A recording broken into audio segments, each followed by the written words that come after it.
மிகையா இருந்தது.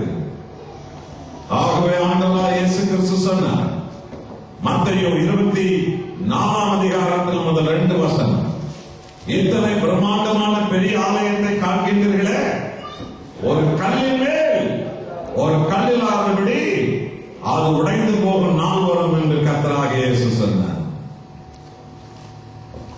பார்த்தீர்களா? எனக்கான விசுவாசியே, நீ தெரிந்து கொள்ள வேண்டிய சத்தியம் என்ன தெரியுமா? அந்த எருசலேம் தேவாலயம் யெகோவா தேவனுக்கு, இயேசு தேவனுக்கு, மெசியா தேவனுக்கு என்பது கட்டப்பட்டது.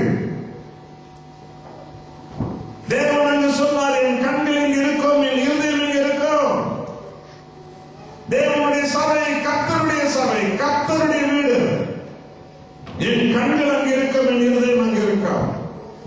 என் வார்த்தை அங்கு நீங்கள் கடைபிடிக்க வேண்டும், என் வார்த்தை நீங்கள் ஆராதிக்க வேண்டும், என் கற்பனைகளை நீங்கள் கைக்கொள்ள வேண்டும், என் கட்டளைகளை நீங்கள் கைக்கொள்ள வேண்டும். என் கட்டளைகளை நீங்கள் தள்ளும் போது, என் வார்த்தைகளை நீங்கள் தள்ளும் போது அந்நிய தேவதைகள் உள்ளே நுழையும் என்று கர்த்தர் இன்றைக்கு சொன்னார். நீங்கள் அப்படி செய்வீர்கள் என்றால் உங்களையும் தள்ளுவேன், நீங்கள் கட்டியிருக்கிற இந்த ஆலயத்தையும் தள்ளுவேன் என்று அன்றைக்கு சாலமோன் இடத்தில் சொன்னார். இன்னைக்கு என்ன சொன்னா, இயேசு கிறிஸ்துவாக இந்த கர்த்தர் சொல்லுகிறார், ஒரு கல்லின் மேல் ஒரு கல் இல்லாமல் அது உடைந்து போகும் நாட்கள் வரும் என்று இயேசு சொன்னார். என் அன்பான சகோதரனை சகோதரிகளே, இதில் இருந்து தெரிந்து கொள்ள வேண்டிய சத்தியம் என்ன தெரியுமா? இயேசுக்காக அந்த ஆலயம் கட்டப்பட்டது. ஆனால் இயேசுவை இந்த ஆலயம் ஏற்றுக்கொள்ளவில்லை, அவரை ஆராதிக்கவில்லை, அவரை மகிமைப்படுத்தவில்லை, அவருடைய கட்டளை அந்த ஆலயம் கைக்கொள்ளவில்லை. இயேசு எங்க இல்லையோ அது ஆலயமா இருந்தாலும் சரி, இது உடைக்கப்படும். இயேசு எங்க இல்லையோ அந்த சமுதாயம் உடைக்கப்படும். இயேசு எங்க இல்லையோ அந்த குடும்பம் உடைக்கப்படும். இயேசு இல்லாத குடும்பம் உடைஞ்சிரும், இயேசு இல்லாத ஆலயம் உடைஞ்சிரும், இயேசு இல்லாத பாரம்பரியம் உடைஞ்சிரும், இயேசு கிறிஸ்து இல்லாத வாழ்க்கை உடைஞ்சிரும், இயேசு கிறிஸ்து இல்லாத ஒரு எதிர்காலம் உடைஞ்சிரும். இந்த செய்திகளை கேட்டுக்கொண்டிருக்கிற சகோதரனே சகோதரி, உன்னுடைய வாழ்க்கையின் மையத்தில் கர்த்தராகிய இயேசு கிறிஸ்து இருக்க வேண்டும். உன்னுடைய வாழ்க்கையின் நினைவில், இருதயத்தில் கர்த்தர் இருக்க வேண்டும். பாரம்பரியமோ, உலகமோ, பழக்க வழக்கமோ, ஆசா பாசமோ வாழ்க்கையில் ஒரு நாள் இருதயத்துக்கு வரக்கூடாது, உடைஞ்சிடுவார். அந்த தேவாலயத்தை பார்த்து கர்த்தர் சொன்னார், ஒரு கல்லின் மேல் ஒரு கல் இல்லாமல் அது உடையும் என்று ஆண்டவர் சொன்னார். இன்றைய வரைக்கும் எருசலேமுக்கு போவீர்கள் என்றால் அந்த கர்த்தருடைய வார்த்தை நிறைவேறி அந்த ஆலயம் சின்னாபின்னமாக உடைந்து போய் ஒரே ஒரு சுவர் மாத்திரம் இருக்கிறது. அங்கு யூதர்கள் நின்று கொண்டு இன்றைக்கு அழுது கொண்டிருக்கிறார்கள். மீட்பரே, மெசியாவே, திரும்ப எப்போ இந்த ஆலயத்தை நீர் கட்டுவீர்கள் சார்? ஆமென் என்பார்கள். ஆண்டவர் அது உடைந்து போகும் என்றார் கர்த்தர் சொன்னார். ஆனால் ஆண்டவராய் இயேசுவை பார்த்தீர்களா? யூத ஜெபக்கூடங்களில் தான் அவர் போதித்தார், யூத ஆலயங்களில் தான் அவர் போதித்தார், யூத மக்கள் மத்தியில் தான் அவர் போதித்தார். அவர்களுடைய பாரம்பரியம் உடையும், கட்டிடங்கள் உடையும், அவருடைய அமைப்புகள் உடையும், எல்லாம் உடைந்து போகும். ஆனால் கர்த்தரோ அந்த ஜனங்களை தன் ரத்தத்தால், தன் ஆவியால் மீட்டுக் கொள்வார். ஆர்வம் அவர்களுக்கு சத்தியம் போதிக்கிறார். கைகளை தட்டி தேவனுக்கு நம்ம எல்லாரும் நினைக்கிறோம்.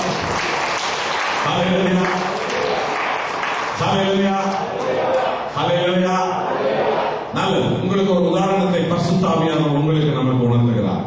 லூக்கா 13ஆம் அதிகாரத்துல 10-11 வசனம். ஒருத்தர் வாசிங்க சத்தமா பாருங்க. அந்த ஆலயத்தில் இருந்த அமைப்பு நிலைமை என்னங்கிறத, அதுக்குள்ள இருக்கிற மக்கள் நிலைமை என்னங்கிறத நீங்க தெரிஞ்சுக்கலாம்.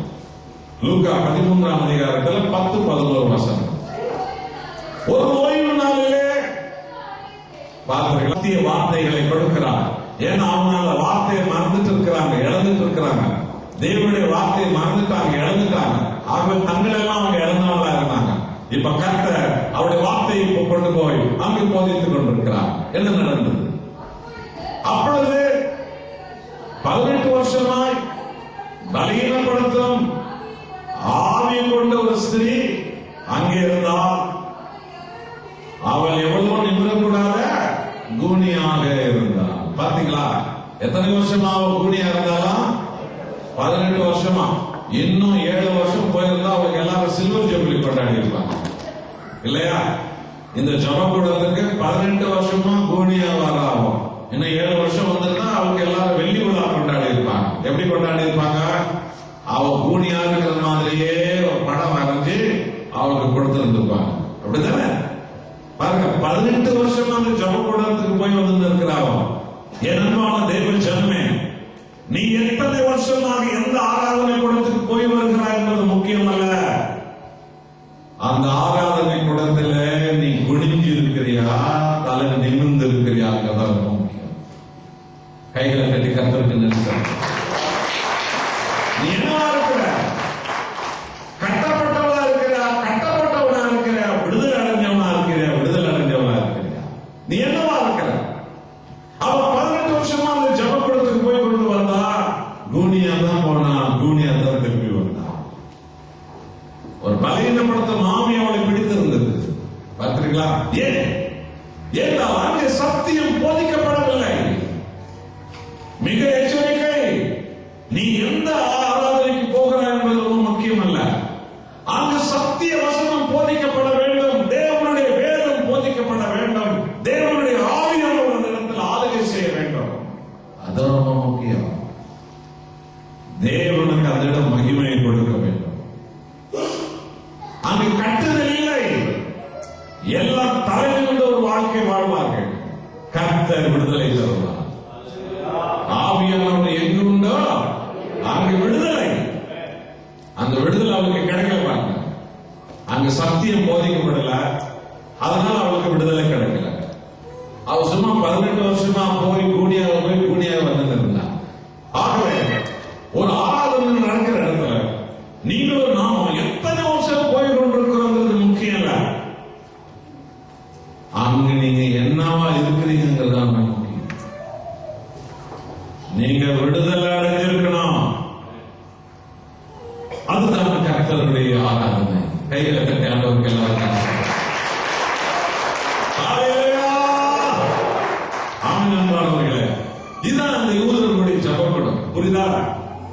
விளங்குதா? யூதர்களுடைய ஜபக்கூடம் எப்படி இருந்திருக்குது இப்ப உங்களுக்கு தெரியுதா? எல்லாம் பிசாசுகளால் பிடிக்கப்பட்டவங்களா இருந்தாங்க ஜனங்க. பிசாசுகளும் கூட போச்சு, அவனும் உட்கார்ந்தாங்க, பிசாசுகளும் உட்கார்ந்துச்சு, அவனும் வீட்டுக்கு வந்தாங்க, பிசாசுகள் வீட்டுக்கு வந்துச்சு. யாரையும் டச் பண்ணவே இல்லை. அவங்க எல்லாம் பத்திரமாவே இருந்துச்சு. அல்லேலூயா. நடந்தது என்ன? 16ஆம் வசனம் வாசிங்க.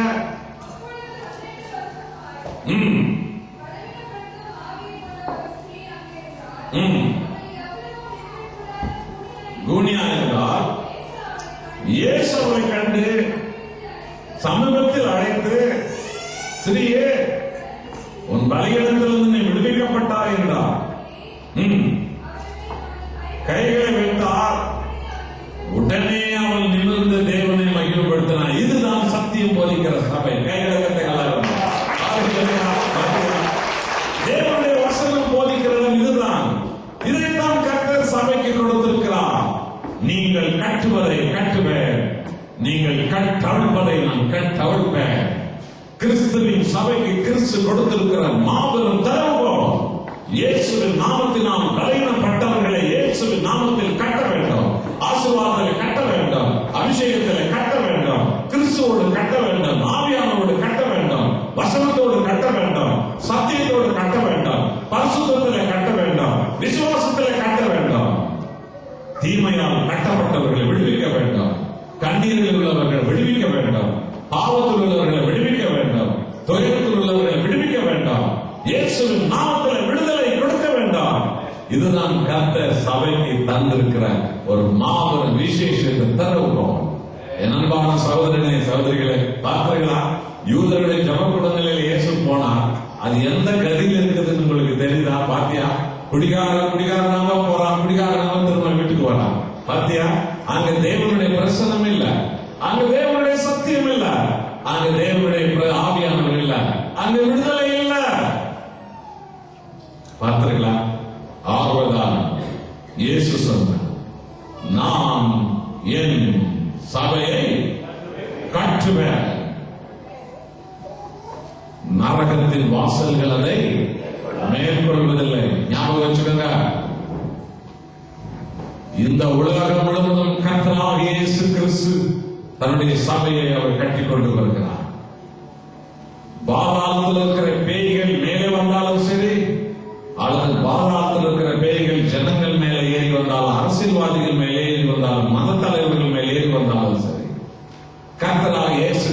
கட்டும் அவருடைய பரிசுத்த சபையை எந்த சக்தியாலும் தடுக்கவே முடியாது.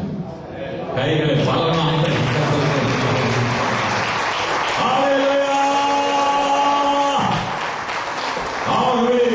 சபையை கட்டும் கர்த்தரோடு நாம் இணைந்து கொண்டோம் என்றால் அவர் சபையை கட்டுவார், கட்டுவார், கட்டுவார், கட்டுவார், கட்டுவார். அவர் எழுப்புவார், விசாலமாக்குவார்.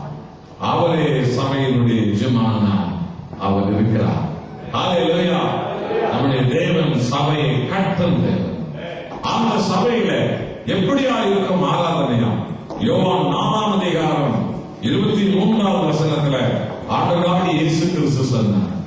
யோவான் 4:23 வாசியுங்கள்.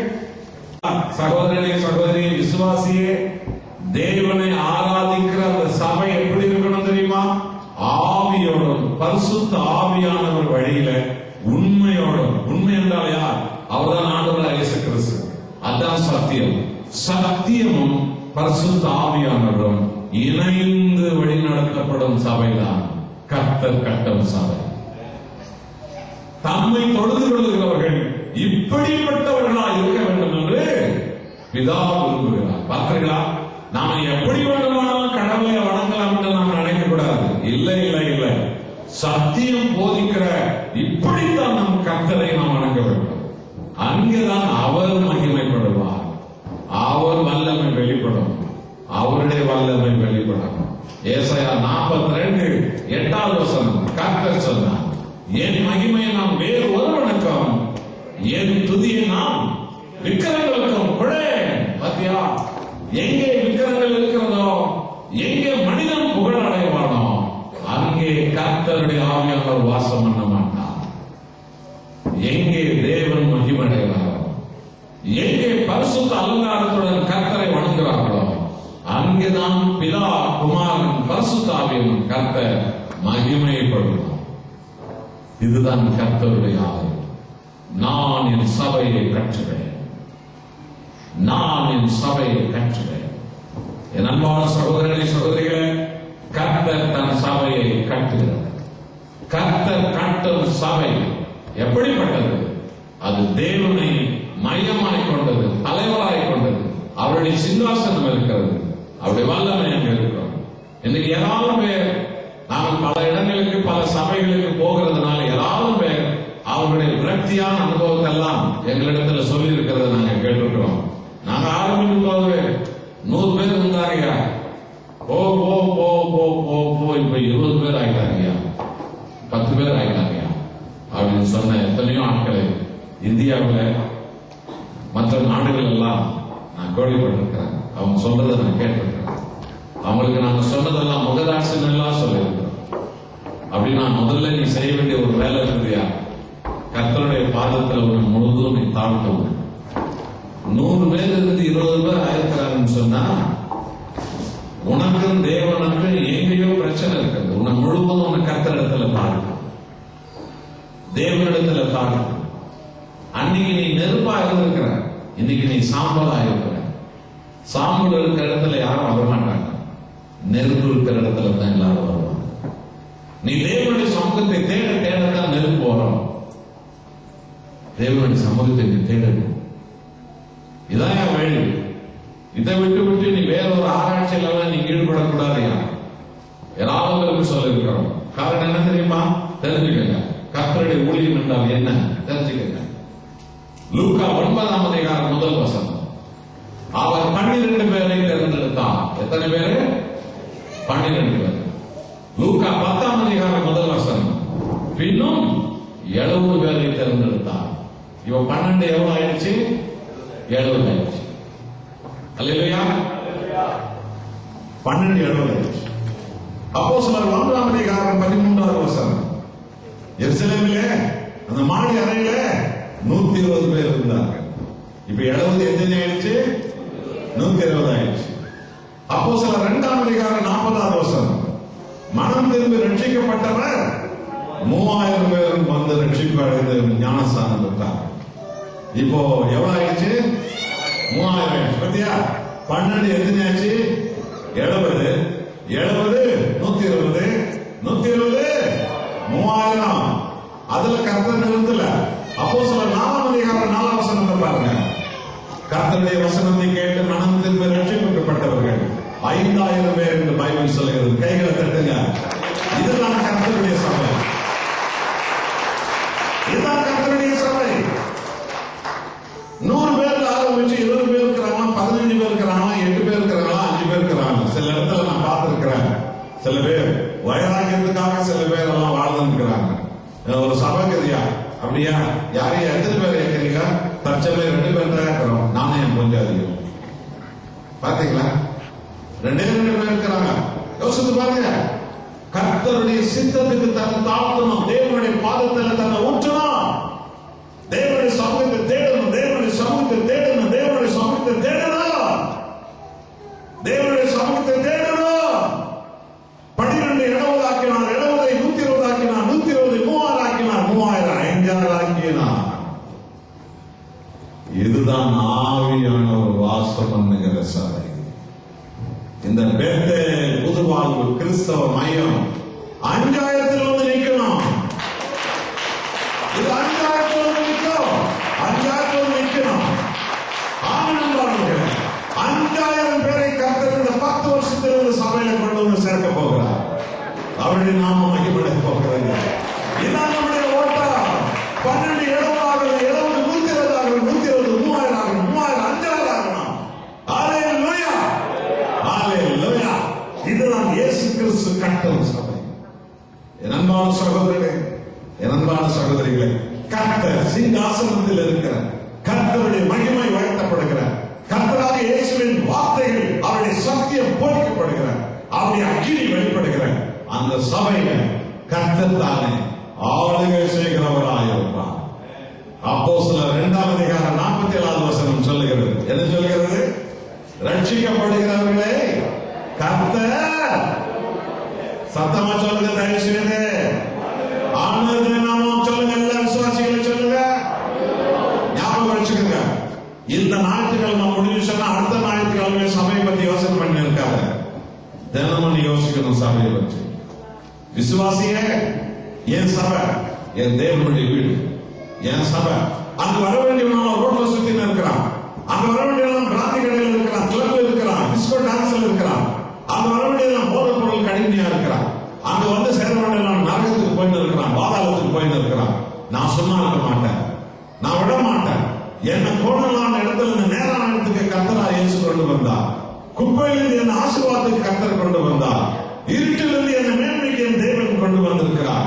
படுகொலையில ஒரு காலத்துல நான் இருந்தேன், குடும்பத்தை இழந்த நிலைமையில நான் இருந்தேன். என்னை கர்த்தர் சபையில கொண்டு வந்து கட்டி என்னை உயர்த்தி இருக்கிறார். அப்படி இருக்கிற பட்சத்துல எத்தனை ஆயிரம் பேர், எத்தனை லட்சம் பேர் இந்த தேசத்துல அவர்கள் கோணலான வழியில, குப்பையான வழியில, படுகொலை வழியில, பாதாள வழியில இருக்கிறாங்க. நான் சும்மா இருக்க மாட்டேன். என் ஆவியானவரே என்னை வழி நடத்தும். இதுதான் விசுவாசிகள் தெரிந்து கொள்ளணும். உங்களை கர்த்தர் காணிக்கையாக கொடுங்க. உங்களுடைய உள்ளத்தில் ஆவியானவர் என்ன ஏவுகிறாரோ இதை தேவனுடைய சபை கட்டுவதற்காக உங்களை நீங்கள் அர்ப்பணிங்க. மூன்றாவதாக, நீங்கள் ஒவ்வொருவருமாக இந்த வருஷத்துல நான் 10 குடும்பத்தை இந்த சபைக்கு காணிக்கையாக நான் கொண்டு வருவேன். பரிசுத்த ஆவியானவரே எனக்கு நீங்க உதவி செய்யுங்க. தீர்மானம் விடு, இந்த 10 குடும்பத்தை இந்த சபைக்கு நான் கொண்டு வருவேன். தீர்மானம் விடு. கர்த்தர் அந்த 10 குடும்பத்தை உனக்கு உடனே அடையாளம் காட்டுவார்.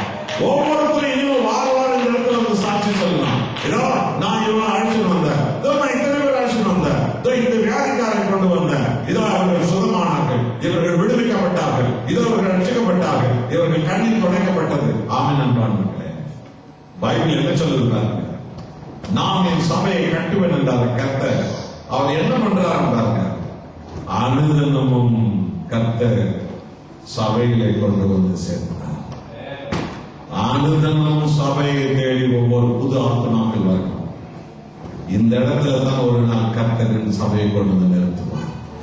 அப்படிப்பட்ட தாகமுள்ளவர்களாக நாம் தேவனிடத்தில் அப்படிப்பட்டதான பிரசன்னத்தை, அப்படிப்பட்டதான அபிஷேகத்தை நாம் கேட்க வேண்டும். ஹல்லேலூயா. பலத்த கைகளை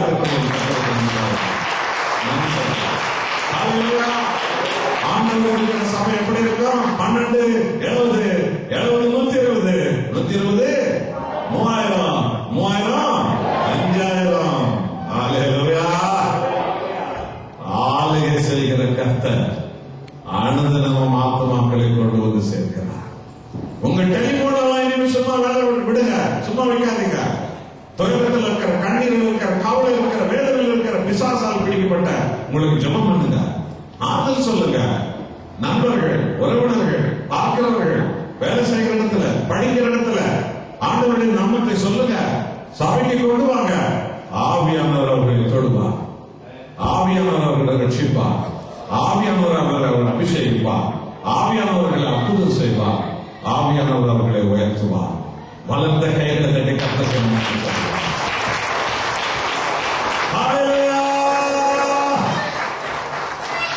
ஆவியோடு உண்மையோடும் பிதாவை ஆராதிக்கிறது. ஒரு பாடல் ஒன்றை நாம் எல்லாருமாய் தேவனை துதித்து இந்த பாடலை பாடி நாம் முழுவதுமாக கர்த்தரை நாம் நம்மை ஒப்புக் கொடுக்க போகிறோம். ஆண்டவரே ஆராதனை, ஆவியோடு ஆராதனை, முழு உள்ளத்தோடு ஆராதனை. எங்களை அப்படியாக அபிஷேகம் ஆண்டுகிறேன். அனுதினமும் மண்டை நாங்கள் ஒரு முறை கொண்டு வருவோம். ஒவ்வொரு வாரமும் சபைக்கு வரும்போது ஒரு குடும்பத்தை கொண்டு வருவோம் ஆண்டுகிறேன். கர்த்தரிடத்தில் பிரார்த்தனை பண்ணிக்கொள்ளுங்க. அப்படியே தேவன் செய்வார். அப்படியே தேவன் செய்வார். ஆண்டவரே ஆராதனை, ஆவியோடு ஆராதனை, முழு உள்ளத்தோடு ஆராதனை.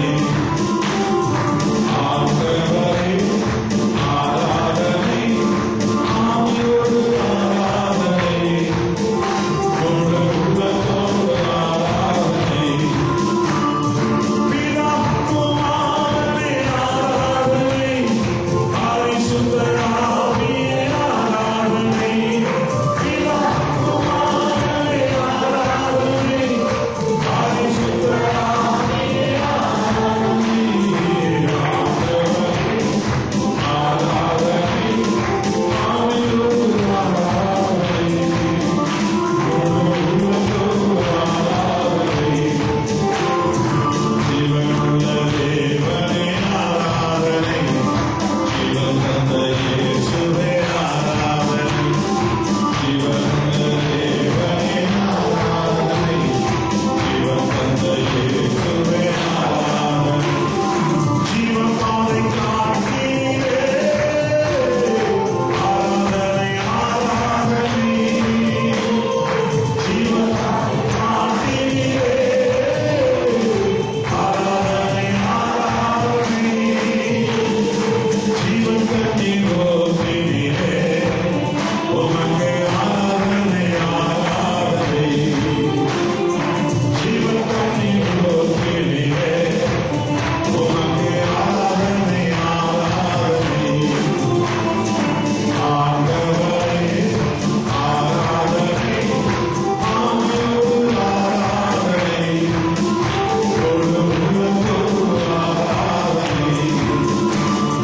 பிதா குமாரனே ஆராதனை, பரிசுத்த ஆவியே ஆராதனை. பிதா குமாரனே ஆராதனை, பரிசுத்த ஆவியே ஆராதனை. ஆண்டவரே ஆராதனை, ஆவியோடு ஆராதனை, முழு உள்ளத்தோடு ஆராதனை, முழு உள்ளத்தோடு ஆராதனை, முழு உள்ளத்தோடு ஆராதனை, முழு உள்ளத்தோடு ஆராதனை. அல்லேலூயா. ஒரு பலத்த கைகளை தட்ட ஒரு கர்த்தரை சொல்லுங்க. நல்லது. ஆண்டவராய் இயேசு கிறிஸ்து சொன்னார், எருசலேம் தேவாலயத்தை பார்த்து, ஒரு கல்லின் மேல் ஒரு கல் இல்லாமல் இது உடைந்து போகும் நாட்கள் வரும் என்று சொன்னார். இது என்றைக்கு சொல்லப்பட்ட வார்த்தை என்று உங்களுக்கு தெரிகிறதா? அந்த ஆலயம் மோரியா மலையிலே கட்டப்பட்ட போது சாலமோனிடத்துல சொன்னார் இல்லையா, நீங்கள் என் வார்த்தைகளை தள்ளி, என் கற்பனைகளை தள்ளி, என் கட்டளைகளை தள்ளி நீங்களும் உங்கள் பிள்ளைகளும் போவீர்கள் என்றால் உங்களையும் தள்ளுவேன், நீங்கள் கட்டி இந்த ஆலயத்தையும் தள்ளுவேன் என்று அன்றைக்கு சொன்னார் இல்லையா? அதைத்தான் இந்த பூமியில வந்து கர்த்தர் சொன்னார். அல்லேலூயா. ஆகவே இயேசு நான் என் சபையை கட்டுவேன் என்று சொன்னார். அந்த சபையை கட்ட அவர் என்ன செய்தார்? அப்போஸ்தலர் 20ஆம் அதிகாரம் 28வது வசனம்.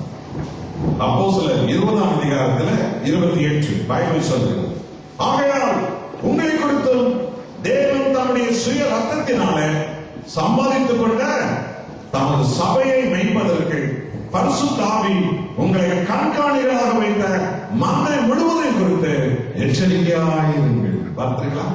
அப்போ கர்த்தராகிய இயேசு நாம் என் சபையை கட்டுவேன் என்றாரு. அந்த சபைக்காக அவர் என்ன செய்தார்? தன் ரத்தத்தை அவர் சிந்தினார். தம் உயிரே அவர் கொடுத்தார். ஒரு கூனியா இருந்தவளை தலைநகரில் வச்சாருல்ல, ஒரு குழலின் கண்களை திறக்க வச்சாருல்ல, சாக போகிற ஒரு பாவியை மீட்டார் இல்லையா, ஒரு முழுவனை நடக்க வச்சார் இல்லையா, செத்து போன ஒரு உயிரோடு எழுப்பினார் இல்லையா. இதையெல்லாம் யூத மத தலைவர்கள் வெறுத்தார்கள், ஏற்றுக்கொள்ளவில்லை. இவர்கள் நிமித்தம் இயேசுவை அவர்கள் சிலுவையில் கொலை செய்தார். விழுந்து போனவர்களை விடுவிக்க வந்தார், பலகீனர்களை கட்சிகளுக்கு வந்தார். அதற்காக தன் உயிரையே தன் ரத்தத்தையே சிலுவையில் ஊற்றினார். சபை எப்படி இயேசு கட்டினார் என்று தெரிந்தார். அவருடைய ரத்தத்தால் இந்த சபை வர்ணம் பூசப்பட்டது. சுய ரத்தத்தால் அவர் சபையை ஸ்தாபித்தார். ஹல்லேலூயா. 1 கொரிந்தியர் 3ஆம் அதிகாரத்தில் 11வது வசனம் பரிசுத்த ஆவியானவர் இங்கே சொல்லுகிறார். இதை பார்த்துவிட்டு நாம் எல்லோரும் நம்மை தாழ்த்தி நாம் எல்லாரும் ஜெபிக்க போறோம். 1 கொரிந்தியர் 3ஆம் அதிகாரம் 11வது வசனம், போடப்பட்டிருக்கிற அஸ்திபாரமாகிய இயேசு கிறிஸ்து அல்லாமல் வேற அஸ்திபாரத்தை போட ஒரு நாளும் கூடாது. பார்த்தீங்களா? அப்போ சபையின் அஸ்திபாரம் என்ன? யார்? அவர்தான் கர்த்தரும் இரட்சகரும் மீட்பருமான இயேசு கிறிஸ்து. இந்த கல்லின் மேல் என் சபையை கட்டுவேன் என்று அவர் சொன்னார் இல்லையா? அப்போ ஒரு கல்லை பற்றி அவர் சொன்னாரா? இல்ல. 1 பேதுரு 2ஆம் அதிகாரத்துல இதை பேதுருவே எழுதுகிறார். 1 பேதுரு 2ஆம் அதிகாரம் 5வது வசனத்தை பாருங்க. ஜீவனுள்ள கற்களாகிய உங்களை கொண்டு தன் உடலிலும் சபையை கர்த்தர் கட்டுகிறார் என்று அவர் எழுதினார். ஆமென் என்பார்கள். அன்னைக்கு சாலமோன் மண்ணினாலும் கல்லினாலும் பலவிதமான காரியங்களாலும் கட்டினான். இன்றைக்கு கர்த்தர் தன் சபையை தான் மீட்டுக் கொண்ட ஆத்துமாக்களால் தன் சபையை கட்டுகிறார்.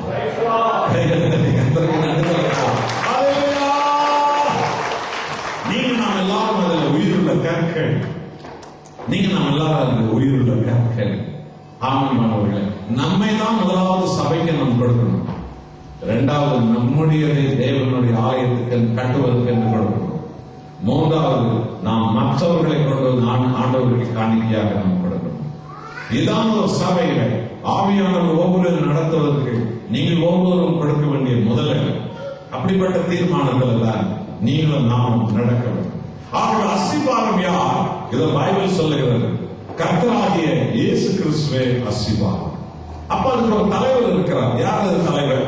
எபேசியர் 5ஆம் அதிகாரம் 23வது வசனம். கிறிஸ்து சபைக்கு தலைவராக இருக்கிறார். பார்த்தீங்களா? அஸ்திபாரம் அவர்தான், தலைவரும் அவர்தான். ஹல்லேலூயா. அப்ப அதை நடத்துகிறவர் ஒருவர் இருக்கிறார். அவர்தான் பரிசுத்த ஆவியானவர். வெளிப்படுத்தல் 2ஆம் அதிகாரம் 7வது வசனம். ஆவியானவர் சபைகளுக்கு சொல்லுகிறதே காதுள்ளவன் கேட்கட்டும். பார்த்தீர்களா? இதுதான் சபையை நடத்துகிறவர் பரிசுத்த ஆவியானவர். என் அன்பான சகோதரனை சகோதரிகளை, சபையை நடத்துகிறவர் ஆவியானவர். அப்போ சபையில ஆராதனை பண்றவங்க, வாசிக்கிறவங்க, இசைக்கிறவங்க, பேசுறவங்க, ஆலோசனை பண்றவங்க, ஒழுங்குபடுத்துறவங்க, நாற்காலி போடுறவங்க, வர்றவங்க, பெருக்கிறவங்க, கூட்டுறவங்க, எல்லாமே கர்த்தரை ஊழியம் செய்யறவங்க. ஆனா எல்லாருமே பரிசுத்த ஆவியின் பலத்தோடு தான் அந்த காரியங்களை செய்ய ஆரம்பிக்க வேண்டும். ஹல்லேலூயா. திருப்பி வந்து யாரும் பாடிக்கூடாது, திரும்ப வந்து நிற்கக்கூடாது. இல்லை, வந்து நின்ற இந்த இடத்துல நாம் இசைக்கிற கருவி மேல ஒரு நிமிஷம் கண்களை மூடி ஜெபித்து நம்ம ஒப்பு கொடுத்து தான் நாம் அவைகளை கேட்கணும். பரிசுத்த ஆவியானவரே என்னை வழி நடக்கும். பரிசுத்த ஆவியானவரே என்னை நீர் பயன்படுத்தும். பரிசுத்த ஆவியானவரே என்னை நீர் உணர்த்தியது. பரிசுத்த ஆவியானவரே நான் ஜெபிக்க வேண்டிய கருத்து என்ன என்பதை எனக்கு சொல்லித்தார். பரிசுத்த ஆவியானவர் இந்த நாட்காலைகளை ஒழுங்குபடுத்தும் காரியம் எப்படி எனக்கு கற்றுத்தாரும். பரிசுத்த ஆவியானவர் என் பலத்தால் செய்யக்கூடாது, உங்களுடைய கிருபையால் நான் செய்யும். ஒவ்வொரு காரியத்தையும் பரிசுத்த ஆவியானுடைய பலத்தோடு, பரிசுத்த ஆவியானுடைய பலத்தோடு, பரிசுத்த ஆவியானுடைய பலத்தோடு தேவனுடைய காரியத்தை நாம் செய்ய வேண்டும். எசேக்கியேல் 43ஆம் அதிகாரம் 12ஆம் வசனத்தை பாருங்கள். ஆலயத்தின் பிரமாணம் என்ன? கர்த்தர் சொன்னார், ஆலயத்தின் பிரமாணம் பரிசுத்தம். ஹல்லேலூயா. பார்த்தீங்களா? ஆலயத்துக்கு என்று ஒரு காம்பவுண்ட் இருக்குது, அதான் பரிசுத்தம். ஆலயத்துக்கு என்று ஒரு யூனிஃபார்ம் இருக்குது, அதான் பரிசுத்தம். ஆலயத்துக்கு என்று ஒரு பேச்சு இருக்கிறது, அதான் பரிசுத்தம். ஆலயத்துக்கு என்று ஒரு ஒழுங்குமுறை இருக்கிறது, அதான் பரிசுத்தம். ஆலயத்துக்கு என்று ஒரு பிரசன்னம் இருக்குது, அதான் பரிசுத்தம். அதான் பரிசுத்தம். இதான் கர்த்தர் வாசம் பண்ணுகிற ஒரு இடம். ஆகவே அன்பான சகோதரனே சகோதரிகளே, ஒரு சொல்லி நான் முழுவதும் நம்மை நாம் ஒப்பு கொடுத்து நாம் ஜெபிக்க வேண்டும் என்று விரும்புகிறோம். யோவான் 1ஆம் அதிகாரத்துல மிக அற்புதமான ஒரு அனுபவத்தை கர்த்தர் இங்கே உங்களுக்கு நமக்கு உணர்த்துகிறார். யோவான் 1ஆம் அதிகாரத்துல பார்ப்பீர்கள் என்று சொன்னால் 37ஆம் வசனத்துல இருந்து யோவான் ஸ்நானகன் இடத்துல அந்திரியா, யோவான் என்ற 2 பேர் சீடர்களாக யோவான் ஸ்நானகன் இடத்துல இருந்தார்கள். இதோ இயேசு நடந்து போகிறது யோவான் கண்டு 37ஆவது வசனம் 36ஆவது வசனம். இயேசு நடந்து போகிறதை கண்டவன் இதோ தேவ ஆட்டுக்குட்டி என்றான். இதோ தேவ ஆட்டுக்குட்டி. பார்த்தீங்களா? ஒரு சபை கிறிஸ்துவை அடையாளம் காட்டுகிறது. கண்ணீருக்கு துடைக்கிறவர் கிறிஸ்து, கட்டுகளை முறிக்கிறவர் கிறிஸ்து, பாவங்களை மன்னிக்கிறவர் கிறிஸ்து, நோய்களிலிருந்து சுகமாக்குறவர் கிறிஸ்து, உன் துக்கத்தை சந்தோஷமா மாற்றுகிறவர் ஆண்டவராய் இயேசு கிறிஸ்து, உனக்கு நித்திய ஜீவன் கொடுக்கிறவர் இயேசு கிறிஸ்து, உன் ஆசீர்வாதங்களை கொடுக்கிறவர் இயேசு கிறிஸ்து. பரிசுத்த ஆவியின் ஏவுதலால் கிறிஸ்துவை யோவான் ஸ்நானகன் அடையாளம் காட்டுகிறார். அப்படி நடந்தது என்ன? யோவானோடு கூட இருந்த அந்திரியாவும் யோவானும் இதுதான் தேவாட்டுக்குட்டி என்று சொன்னவுடன் இயேசுவின் பின்னாலே அவர்கள் சென்று விட்டார்கள். அல்லேலூயா. இன்னைக்கு யார் யார் பின்னாலேயோ, பாரம்பரியத்தின் பின்னாலே, செத்து போனவங்க பின்னாலே, இருக்கிறவங்க பின்னாலே, இல்லாதவங்க பின்னாலே எங்கெங்கயோ மக்கள் கூட்டம் இருக்குதல்ல, அவங்க எல்லாம் கர்த்தராகிய இயேசுவின் பின்னாலே செல்ல அழைப்பது. இந்த மாபெரும் காரியத்தை பரிசுத்த ஆவியானவர் செய்கிறார். ஆக இந்த 2 சீடர்கள் இப்போது இயேசுவோடு சென்று விட்டார்கள். அப்படி நடந்தது என்ன? வாசிங்க இப்பொழுது 40ஆவது வசனம் படிங்க. யோவான் சொன்னதை கேட்டு அவருக்கு பின் சென்ற 2 பேரிலே ஒருவன் சீமோன் பேதுருவின் சகோதரனாகிய அந்திரியா. அவன் முதலாவது தன் சகோதரனாகிய சீமோனை கண்டு மேசியாவை கண்டேன். மேசியா என்பதற்கு கிறிஸ்து என்று அர்த்தமா? இயேசுவை மேசியாவை கண்டேன் என்று தன் சகோதரன் சீமோன் இடத்துல போய் முதலாவது அவர் சொன்னார். 2வது என்ன செய்தாரா? பின்பு அவனை இயேசுவிடத்தில் கூட்டி வந்தான். இயேசு அவனை பார்த்து, நீ யோனாவின் மகனாகிய சீமோன், நீ கேபா எனப்படுவாய் என்றார். கேபா என்பதற்கு பேதுரு என்று அர்த்தமாம். அல்லேலூயா. இந்த 3 காரியங்களை பாருங்கள். எங்கேயோ யார் பின்னாலேயோ சுற்றி கொண்டிருந்த இந்த யோவானும் அந்திரியாவும் இயேசுவை பரிசுத்த ஆவியானவர் யோவான் ஸ்நானகனை கொண்டு அடையாளம் காட்டினார். இவர்தான் உலகத்தின் பாவங்களை சுமந்து தீர்க்கிற தேவ ஆட்டுக்குட்டி, இவர்தான் மீட்பர், இவர்தான் இரட்சகர் என்று அடையாளம் காட்டின உடனே என்ன நடந்தது? அந்த 2 வேறொரு ஆளோடு யோவானுக்கு பின்னால் சுற்றி கொண்டிருந்த அந்த யோவானும் அந்திரியாவும் இப்பொழுது இயேசுவின் பின்னால் வந்து விட்டார். அல்லேலூயா. இதைத்தான் நீங்கள் எங்கேயுமே மற்றவர்களுக்கு அடையாளம் காட்ட வேண்டும். கர்த்தராகிய இயேசு. 2வது நடந்தது, அவன் போய் பாருங்க, இயேசுவிடத்தில் போன அந்த அந்திரியா அவன் போய் முதலாவது தன் சகோதரன் பேதுருவுக்கு நான் மீட்பரை கண்டேன் என்று நற்செய்தி அறிவித்தார். நீங்கள் சபையில பெற்றுக்கொள்ளக்கூடிய அபிஷேகத்தை, சாட்சியை, நீங்கள் சபையில பெற்றுக்கொள்கிற விடுதலையை, நீங்கள் சபையில பெற்றுக்கொள்கிற சத்தியத்தை உன் சகோதரனுக்கும் உன் சகோதரிக்கும் உன் நண்பர்களுக்கும் உன் உறவினர்களுக்கும் உற்றாருக்கும் மற்றவர்களுக்கும் கட்டப்பட்டவருக்கும் விழுந்தவர்களுக்கும் இருளில் உள்ளவர்களுக்கும் இயேசுவை கண்டோம் என்ற சத்தியத்தை நீங்கள் சுவிசேஷமாய் அறிவிக்க வேண்டும். மூன்றாவதாக என்ன செய்தார்கள்? அடுத்த நாள் காலை அந்திரியா பேதுருவை இயேசுவிடத்தில் அழைத்து கொண்டு வந்தார். இதைத்தான் சபை விசுவாசிகள் இனி செய்ய வேண்டும். மற்றவர்கள் ஆண்டவராக இயேசு கிறிஸ்துவை தேடும்படி இந்த சபைக்கு நீங்கள் கொண்டு வர வேண்டும். பலத்த கைகளை தட்டி கற்பனைக்கு நல்லதாக. ஒன்று, இயேசுவை பின்பற்று. இரண்டாவது, அவருடைய நாமத்தை மற்றவர்களுக்கு சொல்லு. மூணாவது, மற்றவர்களை கிறிஸ்தவர்களை கொண்டு வா. அந்த சீமோனுக்கு இயேசுவிடத்தில் ஒரு வேலை இருந்தது. அவன் அங்க இருக்கிறவர்களுக்கு அந்த வேலை அவனுக்கு தெரியாது. அவன் சொன்னான், வா அந்த இயேசுவிடத்தில் வா. அந்த சீமோனை அழைத்து கொண்டு வந்தார். இயேசு அந்த சீமோனை பார்த்து சொன்னான், இன்று முதல் உன் பேர் பேதுரு என்று அழைக்கப்படும். இயேசுவிடத்தில் அந்த சீமோனுக்கு ஒரு ஊழியம் இருந்தது. இந்த ஆஸ்திரேலியா பட்டணத்துல எத்தனையோ கோடிக்கணக்கான லட்சக்கணக்கான சீமோன்கள் அந்த தெருவில் சுத்தி இருக்கிறாங்க. அன்பான அந்திரியாக்களே, நீங்கள் கர்த்தரை பின்பற்றுகிற நீங்கள் நாம் ஒவ்வொருவரும் அவர்களுக்கு இயேசுவின் நற்செய்தி அறிவிப்போம். அவர்களை இயேசுவிடத்தில் கொண்டு வருவோம். ஆண்டவரின் வருகை மட்டும் இந்த அழிந்து போக ஆஸ்திரேலியா பட்டணத்தில் பல்லாயிரங்களை கிறிஸ்துவுக்காக நாம் காணிக்கையாக கொண்டு வந்து சேர்ப்போம். சபையை எழுதுவோம். எல்லாருமே எழுந்திருப்போம். நான் என் சபையை கட்டுவேன். நான் என் சபையை கட்டுவேன். கர்த்தாவே, தலைமுடிந்திருந்த எங்களை தலைநிமிரவே நீ சபை கட்டுவேன். ஆண்டவர் இருளிலிருந்து எங்களுக்கு சத்தியத்தை கொடுக்கவே சபை கட்டுவதை கட்டுவேன். கட்டவுவேன் என்றார் கர்த்தர். இந்த நாளில அந்திரியா இயேசுவை பின்பற்றியது போல இந்த நாளில உங்களை முழுவதுமாக கர்த்தரிடத்தில் நீங்கள் கொடுங்கள். இதோ இந்த 9 வருஷங்கள் இந்த பெத்தேல் புது வாழ்வு கிறிஸ்துவ ஐக்கிய பரிசுத்த சபை 9 ஆண்டுகளை கர்த்தர் நடத்தினார். இந்த 10வது ஆண்டு பரிபூரணத்தின் அடையாளம் 10. இந்த பரிபூரணத்தில் கர்த்தர் அநேக ஆத்துமக்களை உங்கள் ஒவ்வொருவரையும் கொண்டு கர்த்தர் சந்திப்பார். நீங்கள் விசுவாசிக்கிறீர்களா? 12 பேரை கொண்டு இந்த உலகத்தை கர்த்தர் அசைத்தது உண்மை என்றால் இங்க ஏராளமாக இருக்கிறீங்க. உங்க எல்லாரையும் கொண்டு இந்த ஆஸ்திரேலியா தேசத்தை கர்த்தர் அசைப்பது நிச்சயம். கைகள் வட்டவர் எல்லாரும் கர்த்தருக்கு சோதனை பண்ணணும். இந்த 9 ஆண்டு காலம் எங்களை உமது ஐக்கியத்தில் கொண்டு வந்து சோதனை உமது சொந்த கற்களால் உயிருள்ள கற்களாய் மாற்றினீரே உமக்கு சோதனை. ஆண்டவர் உமக்கு சோதனை. சொல்லுங்க, எல்லாரும் சோதனை சொல்லுங்க. நீங்க சோதனை சொல்லும் பொழுது ஆண்டவர் உங்களை தொடுகிறார். உங்க நோய்களை தொடுகிறார். சொல்லுங்க, சோதனை சொல்லுங்க. அசட்டையா இறந்துடாத.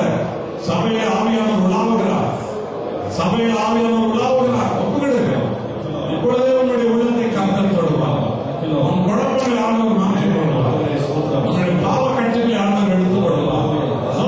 நன்றி சொல்ல. என்னை தலைநிமிர வைக்கவே கர்த்தர் வந்தார். எங்களை தலைநிமிர வைக்கவே கர்த்தர் வந்தார். எங்களை தலைநிமிர வைக்கவே கர்த்தர் வந்தார். எங்கேயோ திறந்த எங்களை அப்போஸ்தலராக்கவே கர்த்தர் வந்தார். ஒன்றுமில்லாத எங்களை கட்டுங்கள், கட்டவங்களை அதிகாரம் கொடுக்கவே கர்த்தர் வந்தார். ஒப்பு கொடுங்க, ஒப்பு கொடுங்க, ஒப்பு கொடுங்க, ஒப்பு கொடுங்க, ஒப்பு கொடுங்க. சோதனை பண்ணுங்க, சோதனை பண்ணுங்க. நன்றி ராஜா, நீ செய்த அற்புதங்களுக்கு நன்றி. நீ செய்த நன்மைகளுக்கு நன்றி. நீ கொண்டு வந்த அந்திரியாக்களுக்கு நன்றி. நீ கொண்டு வந்த பேதர்களுக்கு நன்றி. நீ கண்டுபிடித்த பிடிப்புகளுக்கு நன்றி. நீ கண்டுபிடித்த யோவான்களுக்கு நன்றி. நீ கண்டுபிடித்த ஏதாவது சகோதரிகளுக்கு நன்றி. நீ கண்டுபிடித்தவருடைய பிள்ளைகளுக்காக நன்றி. குருத்தோவை பிடிக்கிற பிள்ளைகளை கொண்டு வந்த நன்றி. ஒசன்னா என்ற பாடலை பிள்ளைகளை எழுதுகிறேன். ஹல்லேலூயா. என் வாழ்வில் முழு ஏக்கமெல்லாம் ஓம் சித்தம் செய்வதுதான். என் வாழ்வில் முழு ஏக்கமெல்லாம் ஓம் சித்தம் செய்வதுதான். இரவும் பகலும்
பிதாவை ஆவியோடு உண்மையோடு நீங்கள் சபையில் ஆராதிங்கள். பிதாவானவர் தன்னை ஆராதிக்கிறவர்கள் அப்படிப்பட்டவர்களாக இருக்க வேண்டும் என்றே விரும்புகிறார்.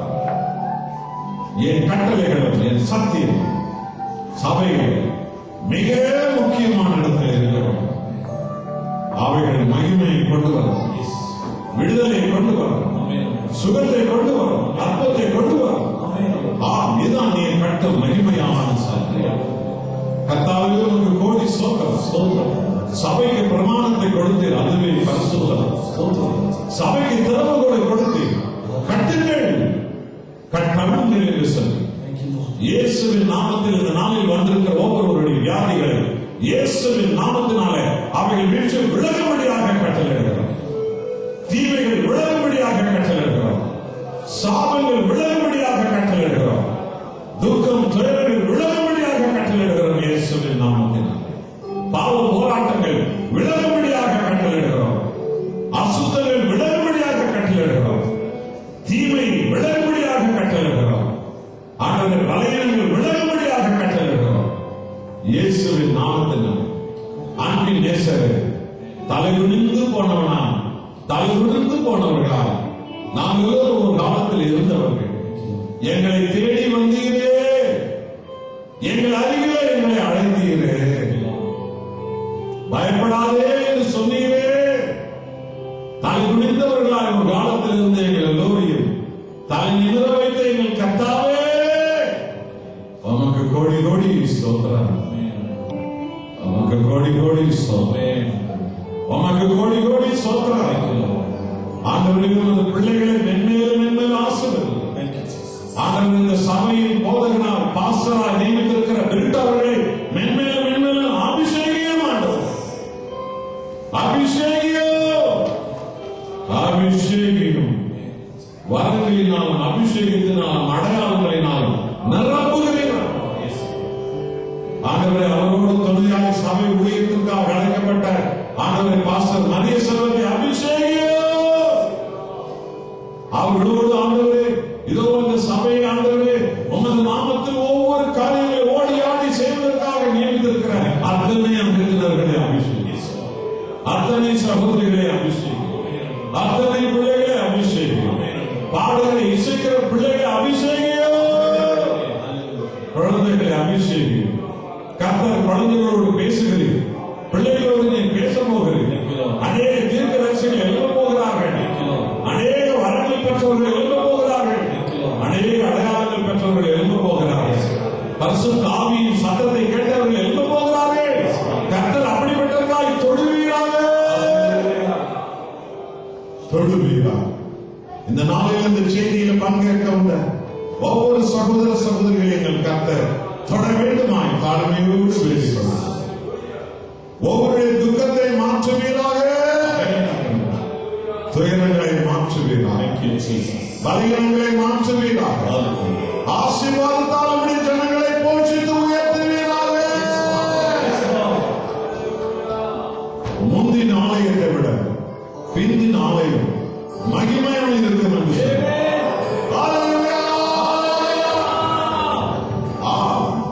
சாலமோன் கட்டிய ஆலயத்தை காட்டிலும் கர்த்தராக இயேசு கிறிஸ்து கட்டும் அவருடைய சபை, ஆவியானவர் நடத்தும் அவருடைய சபை மகிமையாக இருக்கிறது. மகிமையாக கோடி சொல்ல இந்த மகிமையோடு கூட உமது பிள்ளைகள் கர்த்தாவே நீர் எழுப்பியிருக்கிற அந்த புதிய சபை ஐக்கியத்திற்குள்ளே வரும்படியா நிரப்புவீரா. இவர்கள் என்னவெல்லாம் வேண்டிக் கொண்டார்களோ இந்த 3 நாட்கள் இந்த கூட்டங்களில் பங்கேற்றவர்கள், இன்றைக்கு வந்து பங்கேற்றவர்கள் என்னவெல்லாம் வேண்டிக் கொண்டார்களோ அவைகளை எல்லாவற்றையும் கண்கள் காண்படி, காது கேட்கும்படி, வாழ்க்கையில் அனுபவிக்கும்படி எங்கள் கர்த்தர் செய்வீராக. அப்படியே செய்கிறதற்காக ஸ்தோத்திரம் துதிக்கிறோம், மகிமைப்படுத்துகிறோம், உம்மை ஆராதிக்கிறோம். எங்கள் உடலில் உயிர் உள்ளவர், எங்கள் உடலில் மூச்சு உள்ளவர் இயேசு கிறிஸ்துவின் நாமத்தையே உயர்த்துவோம். ஆசீர்வாதங்களை பெற்றுக்கொள்கிறோம். இயேசுவின் நாமத்தில் எங்கள் நல்ல பிதாவே